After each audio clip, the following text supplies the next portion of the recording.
it's not just what we sell, it's how we sell it.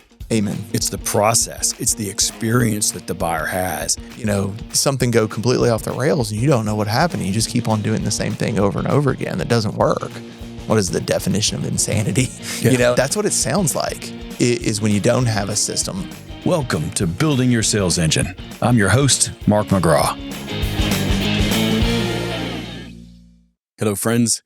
Mark here. Hey, this is an episode we're doing with Josh Pitchford, and we're talking about the importance of why have a system for selling. What are the nuances? What are the elements of a good system? Why would you want to have it either as a salesperson individually or as a sales manager? And so tons of good takeaways inside of here in terms of what to look out for when you construct a process, how do you optimize the process, and how do you ultimately be able to shorten sales cycles and increase the success rate of sellers. So lots of good nuggets and lots of good takeaways in this episode. If by chance you need help from us or you want to talk about how we might be able to help your organization, or maybe you're a client already and you have a friend or somebody that you know that's in sales that you'd like to introduce us to, by all means, please contact us, salesengine@sandler.com or through the buildingyoursalesengine.com website. Also, show notes are over there as well. Let's dive into this episode.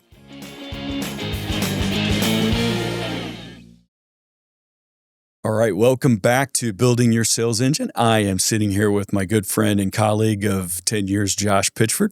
I can't believe it's been 10 years. Hard to believe, isn't it? Yeah, I was talking to a past, soon-to-be one client once again of ours this morning, and we were talking about how the business has changed. And he was with us when it was just you, and it was hard to believe. I've already been here. It's my 10th year, so it's been and it continues to be fun every day. It does indeed.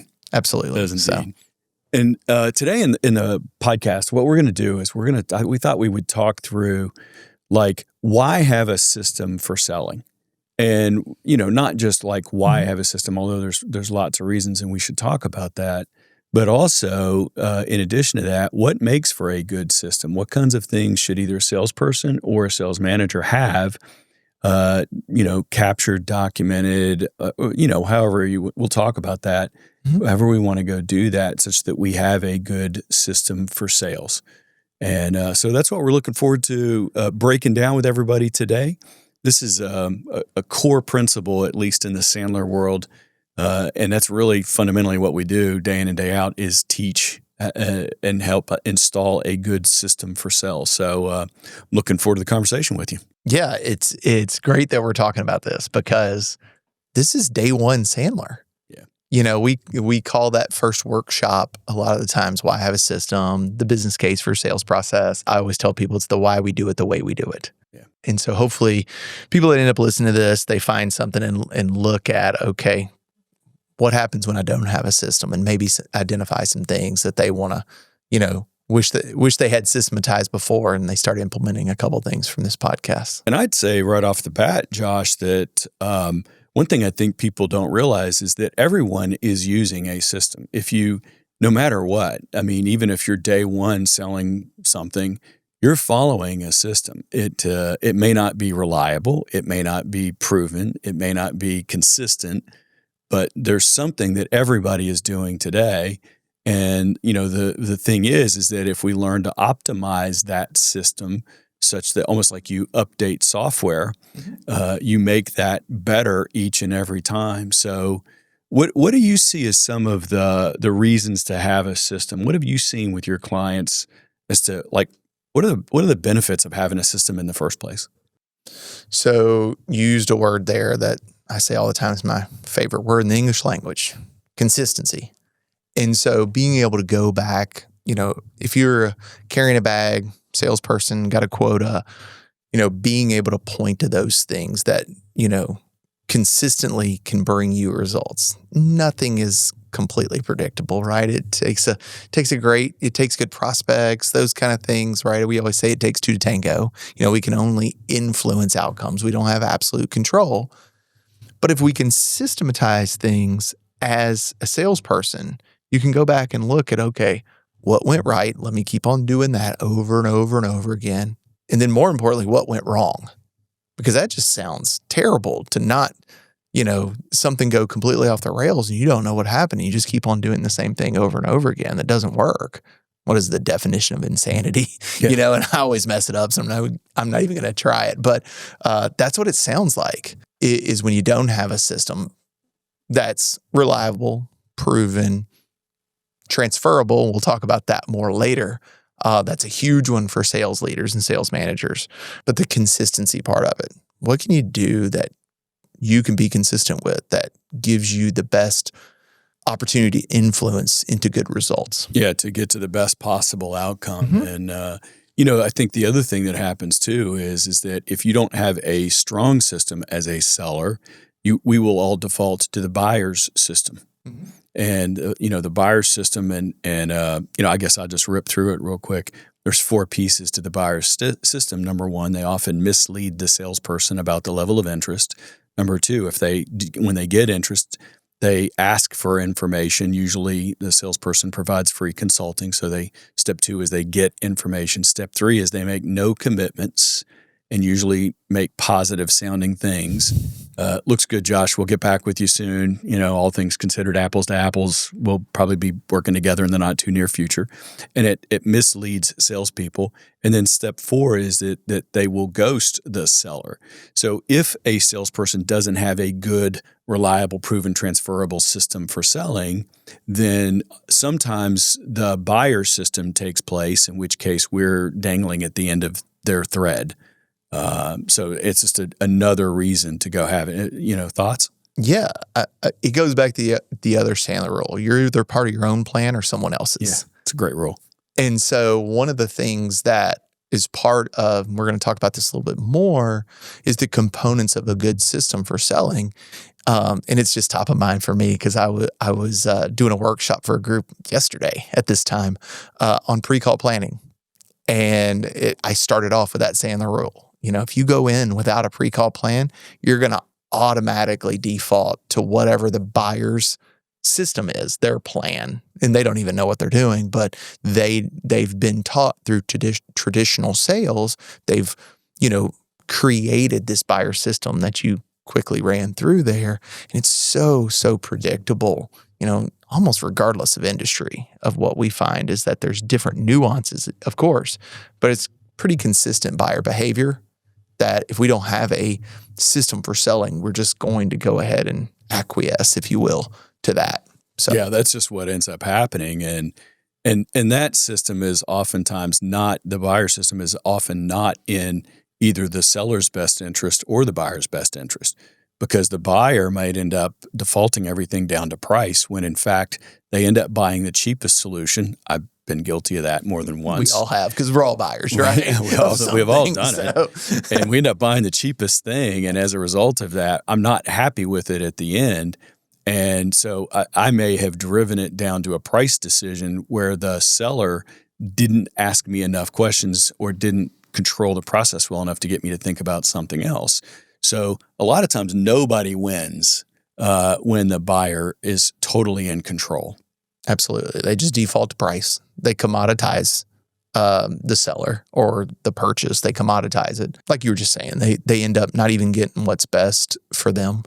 And nobody wins if we don't have a way as sellers to guide them through a thought process that makes more sense for everyone by being more in control. And I'm always fascinated by the fact that so many times, our client base at least, the buyer doesn't buy what the seller says, but once every year or 3 years or something like that.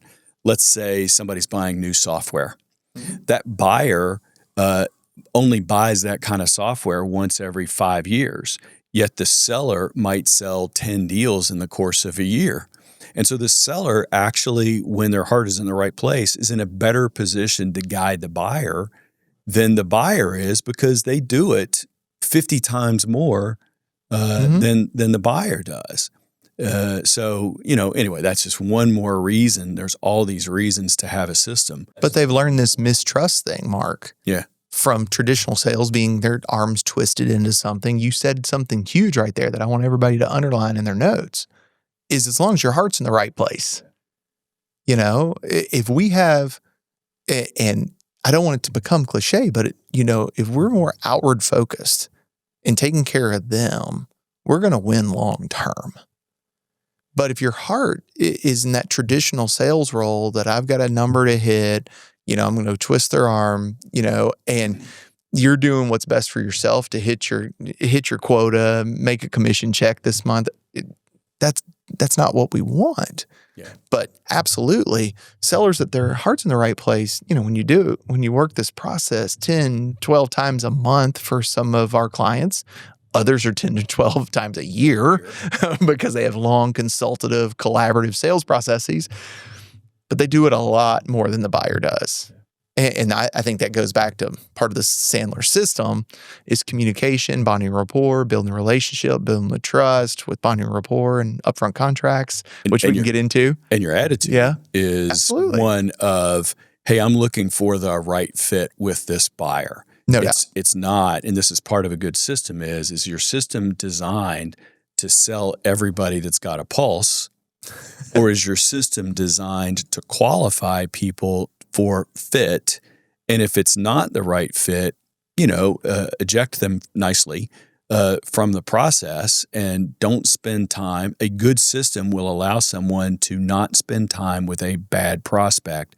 One of our Sandler rules, there are no bad prospects, only bad salespeople. That's a tough one for me. It's a tough one for me too, without a doubt. I when I was first with it. It's Sandler, the cruelest of all Sandler rules. It is. It is. That one punched me in the face when I became a Sandler client.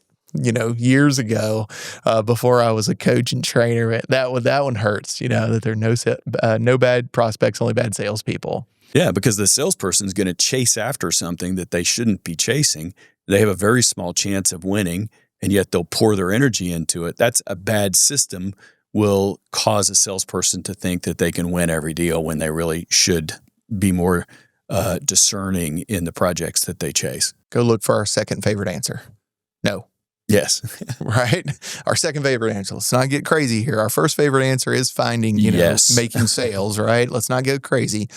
But we need to actually, be more discerning and going and shining a light out. No. Yeah. You said, we have always got to watch, and I'm always, part of what we teach here is active listening, you said some other words, right? That right fit.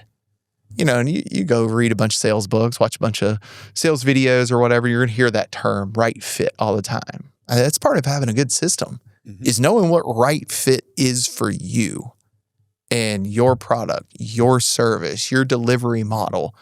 Defining what is a right fit is one of our components, I believe, of a good sales system. And it goes beyond, the ideal client profile that we talk about, of the demographics, the geographics, the psychographics, all those things we can go into deep. It is really defining when you're going through a good selling system like Sandler, being able to put red flags on things, and saying that's a problem. Let me go dive in deeper, or that's a huge red flag. We need to pull the ejection button on this one, or and I can either get that person to that buyer to overcome their own objection, or if it's not able to do and it's a showstopper, let's just figure that out early. Absolutely. A good system will disqualify opportunities early in the process so that you're not spending a lot. If you're going to lose the deal, do you want to lose it after 1 hour of selling energy or 10 hours of selling energy? I mean, it's painfully obvious. One more thing I think we should talk about and just unpack before we talk about what are the components of a good system is, I think there's benefits for a seller on that side of things to have a good system. And then there's benefits for a manager. So what do you see there? Let's take a look at from the manager's lens. What are the benefits that we see and that a manager gets out of having a good system? So internally here, we've used for years three words: reliable, proven, and transferable. That last one I see is extremely crucial for sales managers, sales leaders, is the transferability. And the transferability is not just from person to person on the sales team.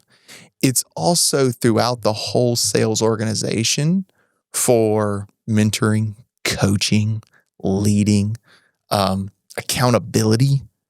And so just this week, I'm having conversations with a client of mine, and they have done a phenomenal job of bringing together probably some of the best sales talent in the same room I've ever seen. Wow. It's really good. The problem is they've all kind of figured it out on their own, and there's no consistent system. We do a good job here of putting consistent frameworks and labeling things, right? And that's what I'm going to be working with them on, is as they bring this talent together, let's bring the vernacular consistent, right? Common language, number one. Is a huge component to it. It just is. One of the things that does for a sales manager in particular, or a salesperson aspires to be a sales leader, or just even for a salesperson, is a lot of times when you have a system, you become conscious of what you're doing. So take a sales manager, and we've seen this a million times, and that is a sales manager who is very, very, very successful at selling. Mm-hmm. The problem is they don't know what it is they're doing and why they're doing it, and they can't break it down into a framework. Mm-hmm. And I remember I'm having a not so happy flashback right now of one of my sales managers. My early days, I was on a sales call with him prior to. We're driving to the appointment, and he says, "Just do what I do." And I watched what he did, and when I was done with it, I'm like, "Well, I picked up one or two things, but I think I missed about 99." And even the sales manager didn't know exactly what they were doing and why, and have a label or a language for it such that they could transfer it and make it easy, and we could all be conscious of it. That's the word, transferability. Yeah. And I believe that's a huge part of it, is that, I said it earlier, it's the transferability. You can be great, but if your system doesn't have frameworks, common language, all that stuff, it's very hard to transfer that. But that moment you just had there is the true why I have a system. It's you relived pain that was, I don't want to talk about how many years ago that probably was. Just last week. I'll just leave it at that. So not the case. Not the case. But for the listeners out there, people that are taking this in, is think about, hey, what have you left on the table? What's frustrating you time and time again that keeps on happening? And maybe you're a sales leader and you're seeing your team do this consistently that you don't want to have done. Maybe you're a salesperson listening to this and saying, why do I always fall into just throwing out quotes and proposals and never hearing back from people, right? Because you're in the buyer system. We have to be in enough pain on ourselves to say, okay, I got to change something. Yeah. Right? The old saying of the rule, there is no change until the pain of staying the same outweighs the pain of change.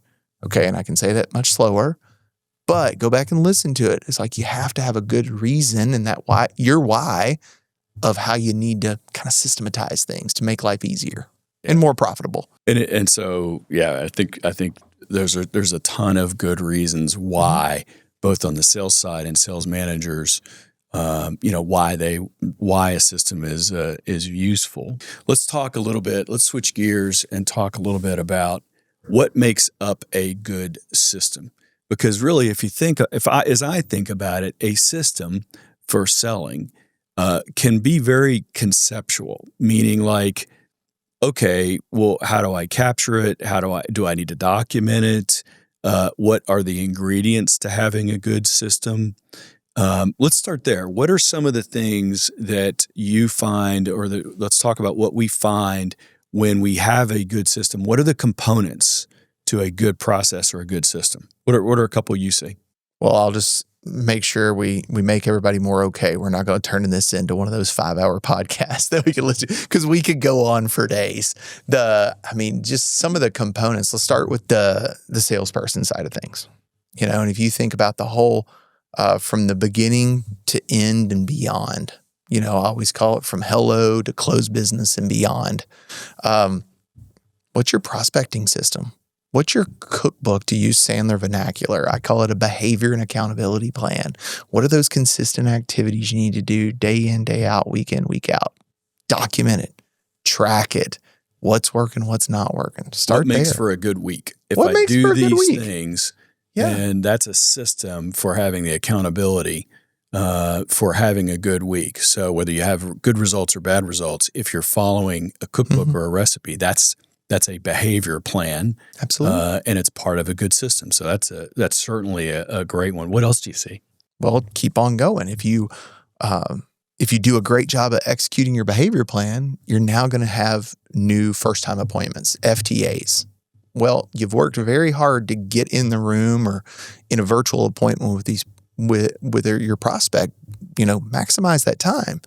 So having a framework for your pre-call plan that you can execute consistently, and don't get into the pitfall if you have some experience out there of saying, I've done this 100 times, right? I train, teach, and coach this stuff, and I still do a pre-call plan for every first appointment. Yeah. Writing out upfront contracts. And I've taught this stuff for years and done them for years. Still write it out. Do I look at it ever again? No. But my brother's an airline pilot. Guess what? He's landed an airplane plenty of times. Guess what he has to do all the time? A pre-flight checklist. He has to go to training. All of those things to make sure it goes perfect every time. Yeah, and a pre-call plan is a great thing to have as a part of the. And I also was coaching somebody yesterday, and they had been around a lot. We went through the pre-call plan, and to a person, they said, "I didn't think of that. I didn't think that could happen. What am I going to do in that situation?" So that's a good one for sure. How do you start a meeting? As an example, that would be another element to not a pre-call plan, but to a good system. How do you discover pain, is what we call it? But running that first meeting, that discovery call, what is it that we do, and how do we handle it? What do you do? There's a system for what do you do if somebody says, "I'm happy, we're good, I'm fine." There's a process, as it were, to go through to help really see if that's true. Absolutely. As an example. Yeah, it's just, it's almost like, the flow chart, if then statements is how we systematize that out when we're coaching this stuff and training groups and doing those things is, instead of getting caught flat-footed. Because what happens in that moment, Mark, is, we know is that going back to our very first point, if you hear that from a prospect and you get caught flat-footed, you're just going to agree and move on without working through that system to see if that's really the truth. Because a lot of times it's just the default switch. Yeah. They're not really good. There's things going on there. They took the time to meet with you for a reason. And sometimes they got issues that they don't even know. And the salesperson's got to ask them and uncover that they have we call it in our world, we call it a latent pain, but it's a pain that the buyer doesn't really know that they have until they discover it. Sure. So, we've got that system there. The qualification system of, hey, do we have the three main elements of qualification, which are pain, budget, and the decision-making process? Do we know enough about those three things? And there's dozens of things potentially below each one of those on that side of things. So you think about, okay, so do we have a good system for running a demo, whether that's a presentation, whether it's a physical demo, whether it's software? What does that look like? Are we in full pitch mode, or are we also finding pain and uncovering things while we're going through that? That's having a good system for how are you going to run that part of the process. If it's not transferable, there's probably a lot of people out there that are doing demos and things like that. You're not doing that by yourself a lot of times. That's right. There's an AE, there's an SE, a sales engineer, to not get too acronym here, but account executive along with a sales engineer on there. You got multiple people on your side of the table. they need to be kind of on the same page. I love the saying the most important upfront contract in team selling is the one between the selling team of who's going to do what, when, and why are we doing certain things.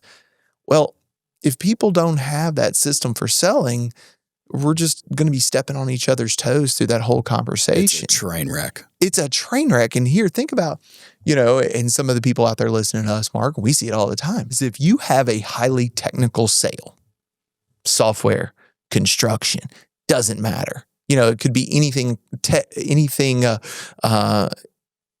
technology related. Your prospect or buyer is either consciously or unconsciously judging how well is the sales process, how easy is this going, and they're consciously or unconsciously judging how is this going to go after I say yes. Yeah. So if it's kind of a mess and it's kind of just a dumpster fire before that gives them no confidence of your ability to execute after the yes. To your point, I think it's almost like, it's not just what we sell, it's how we sell it. Amen. No doubt. It's the process. It's the experience that the buyer has. If you and I are selling the exact same things at different companies, the experience the buyer has influences their decision. And so that sales system, as it were, has that impact for sure. So we think about other big things. Like, I think about, okay, and here's the thing I think sometimes people get hung up on when they go to implement a system for selling. They try to do too much. There's just levels to this thing. You could have a system for account management and territory management and how to run a review meeting, a QBR, a business review meeting. I mean, all of those things are great things. The question is at what point do you need them? And if you try to go implement everything all at once, you're going to sprain something is all that's going to happen. You just never get started. It's too overwhelming. It's exactly right. So, maybe let's take a few minutes on that point and just think through what are the easiest first steps someone can take to go get a sales system in place, or at least to begin to put the process together. To go kind of the Sandler side of things is thinking about, first things first, just really write out what is your sales process. Yeah. So many people go through this. It's kind of like you were saying earlier, I know what I'm doing, but it just kind of happens unconsciously at this moment. If you're a sales leader, you maybe been in the same industry, work for the same company for a while. You're not even thinking about what you're doing. It just kind of happens. Well, go write it down. Yeah. What are the major steps in the sales process? Major steps. You got to find it. You got to have a first meeting. And then where does it go from there to close business? And then what happens after that? All that. Just write it down. And it's typically 5 to 7 steps. By the way, sometimes sometimes I see in CRM people have 14 stages. Don't do that. Oh my God, don't do that. But it's a handful of steps, 5 to 7 steps. Mm-hmm. And there's some key things that someone could go put in practice right away. Things like at the end of each step, what are the exit criteria that need to be in place to go from stage 1 to stage 2, and then from stage 2 to stage 3? So you've got some criteria in place. Mm-hmm. Maybe there's some questions that need to get answered in each one of those stages as well. Are there tools available like calculators that sometimes mm-hmm. people use, or PowerPoint decks? And are those tools available at each stage? What are the most likely tools? The 30-second commercial, or in Sandler, the 7-step no pressure prospecting call on the prospecting side of things. Right. Those are all just components that can go into a sales process, and you can make it as complex or as simple as you like. Yeah, absolutely. Well, the key thing is keep it simple to start. Yeah. And when you start with your sales process, things start becoming, when you take things out of here and put them on paper, you can then start mapping out, like you were saying, like what are the exit criteria? What does it really take to go here? And you can think about, okay, best case scenario, how does this thing move forward? In a perfect world, what tools would my sellers have available at this point? What's the list of questions they need answered? What are they looking for? One of the things I encourage sales leaders all the time is they've really got one of the best people that they can collaborate with on doing this, believe it or not, is the last person that just came through the door. Put them alongside you and they can go, oh, I don't know this. And you're like, I don't even think about that anymore. But you don't realize it because the most recent hire. Yeah, the most recent hire. They're in the most pain by not having it. And they don't know kind of what they don't know, and they need that explanation. So yet another reason for someone to have a good system is that it helps new employees and new salespeople ramp up faster because there's a roadmap to go follow. And so I think to your point, when you collect that information and you get it, brought together, even if you're going to simplify it, which is fantastic, get it all in one place. Absolutely. Find some resource or some container, whether that's a Word doc, a Google doc, a PowerPoint deck, a folder somewhere. Get it in one place and start to collect as much as you can into one spot. And then you can start to organize it into different steps. And you're going to want to delete a lot of stuff as you go through there. I highly encourage that. And then eventually you can train your salespeople and test it, beta test it with them. Hey, what needs to happen here? What needs to happen here? And that makes it a really good system and an easy thing to go do. Let me clarify that I wasn't advocating sales leaders hand off the sales playbook or, laying all this out project to the newest guy or lady that just came through the door. I think it's great to get their perspective on things because they realize what they need more than more experienced people at times.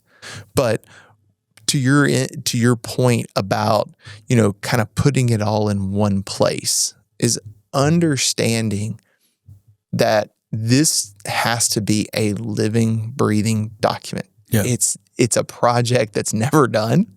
It's, there's going to be market changes. There's going to be technology changes. If you're sitting here listening to this podcast, you're like, man, we've really got a lot of this stuff in place. We worked on this project back in, this is just 2021, 2022. There's this thing called ChatGPT and AI that have come, out of nowhere in the last 24 months that has been a game changer in a lot of different industries. So if you don't have those elements, as part of your sales toolkit, it's time to dust that bad boy off and get it back out. So you might have some of this stuff, but it's constantly updating with technology and everything else we've got going on in the world. And you bring up a great point too, is that it can't be just sitting on the shelf. Absolutely not. It's got to be simple enough for people to understand. I try to get it into one page wherever humanly possible, at least the basics. Sure. And it has to be a living, breathing document, to your point, that's constantly being updated and constantly being trained against. And when you put those things together, you just see organizations blossom in terms of their ability to grow and grow predictably, which is really what this comes down to. So good conversation, my friend, as always. We could go on for days about this one. And so hopefully everybody out there picked up a couple things that they can go implement.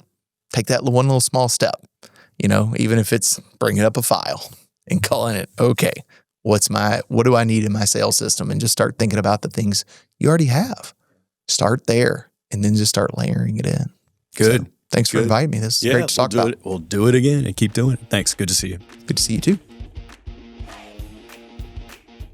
So, hey, I hope you've gotten a ton of value out of this episode. By far, it's our purpose to help people make money and have fun and have a good time. We're here to help improve your life, to help you make it easier to go sell or to manage your sales team, and ultimately to go build your own sales engine. Don't miss an episode. Best way to go do that is to make sure that you jump out to buildingyoursalesengine.com/follow, where you can link up to all of our latest episodes. For more information about this episode, go to buildingyoursalesengine.com, where you can download show notes, transcripts, and other information, including handouts, snapshots of this and other episodes. If you'd like to connect with us to talk about how we can help you build your sales engine, and you are either located in the state of Georgia or are referred to us by one of our clients or affiliated by one of our clients, please reach out to us at buildingyoursalesengine.com, where you can click there to book some time with us.